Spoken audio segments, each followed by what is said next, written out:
நம்ம வீட்ல ஒரே ஒரு பொருளை வச்சா இருக்கிற எல்லா பிரச்சனைகளும் தீர்ந்துடும் அப்படின்னு சொன்னா நம்ப முடியுதா? சந்தோஷமா இருக்கிற வீட்ல திடீர்னு ஒரு பிரச்சனை கொழுந்து விட்டு எரியற மாதிரி தொடங்கும். வீட்ல இருந்த நிம்மதி அமைதி எல்லாமே கண்காணாத தூரத்துக்கு போயிட்ட மாதிரி இருக்கும். வீட்ல எப்போதுமே சண்டை சச்சரவு, வீட்ல இருந்தாலே நிம்மதியே இருக்காது. வீட்டை விட்டு எங்கேயாவது போயிடலாம், சந்நியாசம் போயிடலாம் அப்படிங்கிற மாதிரி தோணும். அடுத்தடுத்த பிரச்சனைகள் ஒரு பிரளயமாவே வெடிச்சுட்டே இருக்கும். இந்த மாதிரி பிரச்சனைகள் எல்லாமே வீட்ல அடிக்கடி வருது அப்படிங்கிற பட்சத்துல வீட்ல ஒரே ஒரு பொருள் வச்சீங்கன்னா போதும்.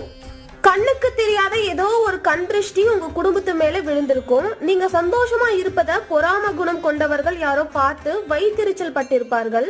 இந்த மாதிரி நடக்கும் போதுதான் வீட்ல அடிக்கடி பிரச்சனைகள் வெடிக்கும். சந்தோஷம் நிலை குலைவதற்கு கண் திருஷ்டியும் ஒரு காரணம். கூடவே கண் திருஷ்டியை தவிர்த்து உங்களோட கெட்ட நேரம் ஒரு காரணமாக இருக்கலாம். அது மட்டும் இல்லாம ஜாதகத்துல பிரச்சனையாக இருக்கலாம். அப்படி இல்ல